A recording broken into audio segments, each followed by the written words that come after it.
वालेकुम स्टूडेंट्स। आज हम बात करेंगे डीएनए रेप्लिकेशन इन प्रोकैरियोट्स।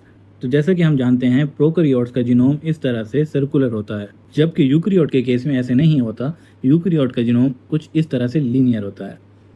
तो अब हमारे पास ये जो सर्कुलर जीनोम है, यहाँ पे कोई ऐसी रीजन है जहाँ से रेप्लिकेशन ने स्टार्ट करना है। उस रीजन को कहते हैं Auric, ORIC, origin of replication इसको कहते हैं। अगर इस जीनोम को हम यहाँ पे इस तरह लीनियर फॉर्म में देखें तो कुछ इस तरह से यहाँ पे ये हमारे पास आ जाता है कि यहाँ पे एक ही लोकेशन पे ORI है। तो अगर इस ORI लोकेशन को हम बड़ा करके देखें तो ये कुछ इस फॉर्म में हमारे पास बन जाएगी। ये सिर्फ हम इस पॉइंट को देख रहे हैं। तो ये साइड कुछ ऐसे है कि ये स्टार्ट होती है, यहाँ पे कुछ कंजर्व रीजन्स होती हैं और यहाँ पे 80 रिच सीक्वेंसेस होते हैं। तो पहले 3 साइट्स आती हैं जिनको हम 13 मर्ज में डिवाइड करते हैं, 1, 2 और 3। या आप इस तरह बना सकते हैं इनको, 1, 2 और 3। तो ये 13 सीक्वेंसेस यहाँ पे है। 13 मर इसको बोल देंगे, 13 मर इसको बोल देंगे, 13 मर इसको बोल देंगे। और इस पूरी 3 साइट्स को हम कहते हैं डीएनए अनवाइंडिंग एलिमेंट्स, या आप इस तरह भी इसको कह सकते हैं DUE। हम इसकी शॉर्ट फॉर्म लिख लेते हैं DUE, डीएनए अनवाइंडिंग एलिमेंट्स। और यहाँ पे कुछ कंजर्व सीक्वेंस होते हैं इन तीनों में, और वो कंजर्व सीक्वेंसेस क्या हैं? 5 प्राइम से अगर हम स्टार्ट करें तो GATCTNTT और NTTT और T। तो ये 13 मर सीक्वेंस है जो इन तीनों में पाया जाता है। ये कंजर्व रहता है और इसको भी 80 रिच सीक्वेंस हम कहेंगे। इसके बाद कुछ 7 साइट्स यहाँ पे आती हैं, 1, 2, 3, 4, 5, 6 और ये 7। अब इनको हम कहते हैं डीएनए ए बॉक्स। अब डीएनए ए बॉक्स क्यों कहा जाता है? डीएनए ए एक प्रोटीन है जो यहाँ आके इस साइट को रिकग्नाइज करती है और इन सब के साथ कुछ इस तरह से बाइंड करती है।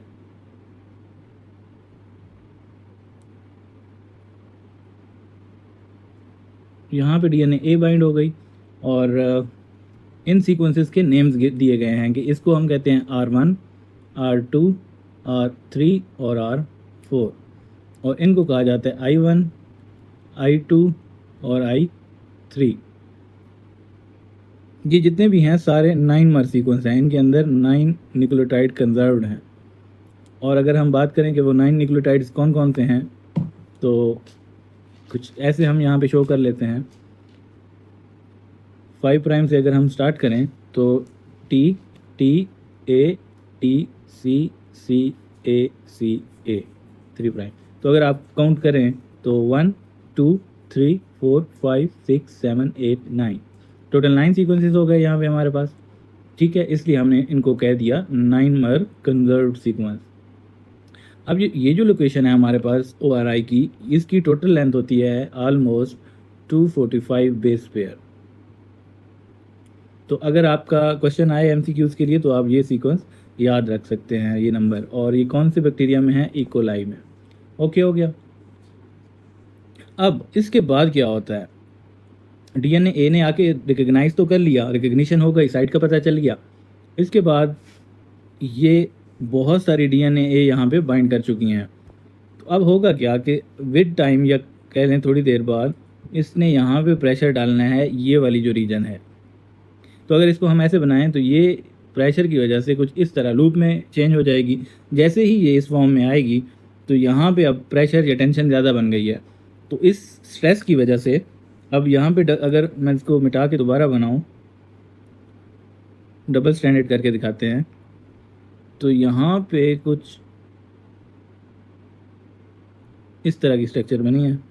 ये ज़्यादा लंबा कर दिया, इसको यहाँ पे ख़त्म करते हैं इसको। ठीक है, तो अब यहाँ से अनवाइंडिंग हो चुकी है, यहाँ पे कुछ इस तरह का स्ट्रक्चर सी बन गई है। वजह क्या बनी कि A और T के दरमियान डबल बॉन्ड था। तो जैसे ही ये स्ट्रेस पड़ा, ये बॉन्ड ब्रेक हो गया और ये दोनों स्ट्रैंड यहाँ से ओपन अप होने लग गए। अब DNA अभी भी यहाँ पे बाइंड है।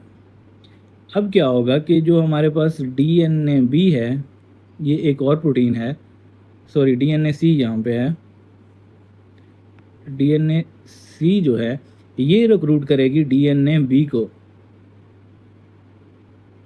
ठीक है, DNA-B क्या है, हमारे पास हेलिकेज है। हेलिकेज ने अनवाइंडिंग करनी है। जैसे यहाँ इस साइड पे आएंगे, किसने लोडिंग करानी है, इस प्रोटीन ने इस प्रोटीन की लोडिंग यहाँ पे करानी है। तो जैसे हेलिकेज आएगी, ऑलरेडी यहाँ पे जगह बनी हुई है, तो ये जो जितने भी हाइड्रोजन बॉन्ड हैं यहाँ से कट करना स्टार्ट कर देगी। यहाँ पे ऑलरेडी स्ट्रेस था, टॉर्शनल स्ट्रेस था, जिसकी वजह से यहाँ पे हाइड्रोजन बॉन्ड ब्रेक हुआ, और अब DNA-C ने DNA-B को ला के यहाँ पे छोड़ दिया, जिसकी वजह से इसने अपनी हेलिकेज एक्टिविटी परफॉर्म करने लग जाना है। अब ये जो प्रोसेस है यहाँ से इनिशिएशन शुरू हो चुकी है।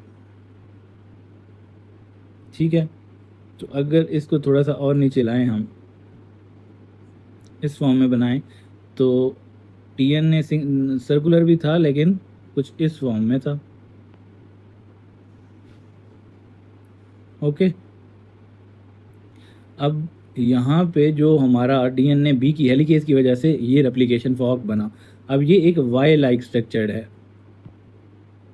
आप ये देखें, यहाँ से ये इस फॉर्म में वाई की शेप बन रही है। अब यहाँ पे जितने भी हाइड्रोजन बॉन्ड से इस जगह पे वो सारे ब्रेक हो चुके हैं। यहाँ पे अभी हाइड्रोजन बॉन्ड है, तो ये साइड जब ओपन हो गई तो यहाँ पे जितना भी ये इसने इस तरह एक दूसरे के ऊपर कॉइलिंग की हुई थी वो सारी शिफ्ट हो गई इस स्पेस में। तो इस स्पेस पे स्ट्रेस ज़्यादा बढ़ गया।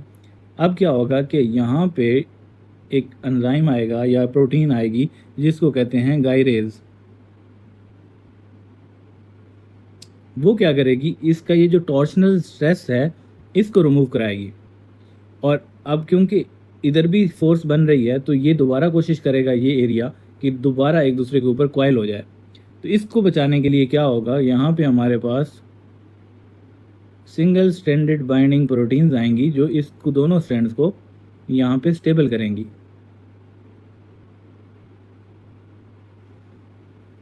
अब जो है हमारे पास रेप्लिकेशन इनिशिएट होने हैं, तो उसके लिए हमें चाहिए हमारी जो पोलीमरेज है, पोलीमरेज इस तरह से एक्टिविटी नहीं कर सकती। हमारी जो DNA पोलीमरेज 3 है वो सिंथेसिस नहीं कर सकती, पोलीमराइजेशन नहीं कर सकती जब तक उसको 3 प्राइम हाइड्रोक्सिल ग्रुप ना मिल जाए। अब यहाँ पे तो कोई इस तरह का है नहीं। फॉर एग्जांपल आप कंसिडर कर लें इस साइड को 3 प्राइम और ये हमारी 5 प्राइम है। अब यहाँ पे कुछ भी नहीं है, तो एक प्रोटीन है जिसको हम कहते हैं प्राइमेज। प्राइमेज आके यहाँ RNA प्राइमर सिंथेसाइज करेगी। ठीक है, RNA प्राइमर, और ये कौन करेगा, प्राइमेज। ओके, अब ये हमने ये बात की है कि जो हमारी रेप्लिकेशन है वो 5 प्राइम टू 3 प्राइम डायरेक्शन में होती है। अब यहाँ पे इस स्ट्रैंड का 5 प्राइम बन रहा है, 3 प्राइम हमारा इस डायरेक्शन में बनेगा यूं। ठीक है, तो ये स्ट्रैंड तो इस तरह से आगे कंटिन्यू करेगा। पोलीमरेज आएगी, यहाँ पे बाइंड करेगी और फिर यहाँ पे इसकी पोलीमराइजेशन यहाँ तक कर देगी। बट इस केस में यहाँ पे इसका 3 प्राइम बन रहा है, तो प्राइमर ने तो यहाँ कहीं बाइंड होना है क्योंकि 5 प्राइम यहाँ से इस डायरेक्शन में है। तो प्राइमर यहाँ पे बनेगा, पोलीमरेज आएगी और उसने यहाँ तक एक्सटेंशन करनी है। फिर इससे पीछे प्राइमर यहाँ बनेगा, पोलीमरेज आएगी और एक्सटेंशन यहाँ आगे तक होनी है। बीच में इस तरह से हमारे पास स्पेस या गैप है, फिर यहाँ पे होगा और यूँ एक्सटेंशन होगी। अब हम बात करते हैं कि जो हमारा स्ट्रैंड है टुवर्ड द रेप्लिकेशन फॉर्क, तो हमारा ये रेप्लिकेशन फॉर्क बन रहा है, ये हमारा रेप्लिकेशन फॉर्क है। तो ये टुवर्ड द रेप्लिकेशन फॉर्क, तो ये वाला स्ट्रैंड है, ये away from the replication fork है। तो हम इनकी बात कर लेते हैं, इसको कह देते हैं लीडिंग स्ट्रैंड और इसको कह देते हैं लैगिंग स्ट्रैंड। तो जो strand towards the replication fork है, like 5 prime to 3 prime direction में जा रहा है, तो वो हमारा हो गया लीडिंग स्ट्रैंड। और जो away from the replication fork है, जहाँ ये भी 5 टू 3 डायरेक्शन में रहा है, ठीक है, इस तरह से चल रहा है ये, लेकिन इसको हमने कह दिया क्योंकि ये इस डायरेक्शन में है, तो इसको हमने कह दिया lagging strand, away from the replication fork. अब हमारा हेलिकेज जो है वो यहाँ पे बैठा है, यूं सर्कुलर शेप उसकी बना लेते हैं, हेलिकेज। ओके, अब ये सारा प्रोसेस हो गया इलॉन्गेशन का। इस प्रोसेस को हम नाम दे देंगे इलॉन्गेशन। न्यूक्लियोटाइड्स ऐड होने लग गए हैं और पॉलीमराइजेशन होने लग गई है, और ये प्रोसेस सारा कर कौन रहा है? DNA polymerase 3। अब जब ये सारा काम हो जाता है, ये सारा सर्कुलर, हमने बात की ना सर्कुलर, तो ये एक पॉइंट से शुरू हुआ और ये अब दोबारा इस पॉइंट पे पहुंच चुका है। तो अब कुछ डायग्राम इस तरह की हमारी बन जाएगी कि ये हमारी जो साइड थी, यहाँ से काम शुरू हुआ था, तो हमारा रेप्लिकेशन फॉर्क इस तरह से बना, इस डायरेक्शन में चला। अब टाइम आ चुका है कि ये दोबारा घूम के यहाँ तक पहुँच चुका है। ओके, तो यहाँ पे एक साइट आती है, इसको कहते हैं टर सीक्वेंस, और एक प्रोटीन आती है, उसको कहते हैं टस प्रोटीन। तो ये फॉर्क दोनों यहाँ पे आके कोलाइड हो रहे हैं इस स्पेस पे। यहाँ से शुरू हुआ था काम, वहीं पे वापस आके अब कोलाइड हो रहा है। तो हमारी जो टर सीक्वेंस हैं वो नियरली 23 बेस पेयर सीक्वेंस है। हमारे जो टर सीक्वेंस हैं ये क्या करते हैं, हाल्ट कर लेते हैं हमारे रेप्लिकेशन फॉर्क को, और हमारी जो टस प्रोटीन है इसको कहते हैं टर्मिनस यूटिलाइजेशन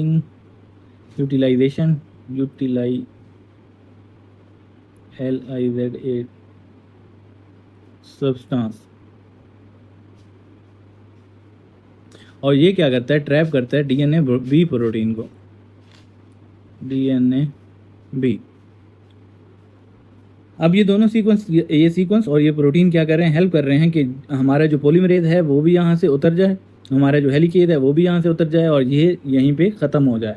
लेकिन अब कहानी कुछ इस तरह से बनती है कि हमारा जो जीनोम था वो इस तरह कुछ सर्कल में था, और जो नया सिंथेसाइज हुआ जीनोम वो भी कुछ सर्कुलर हो गया। यहाँ पे कुछ ये हुआ कि ये दोनों आपस में इंटेंगल्ड हो गए यहाँ पे। अब ये दोनों एक दूसरे से जुदा अभी नहीं हो सकते।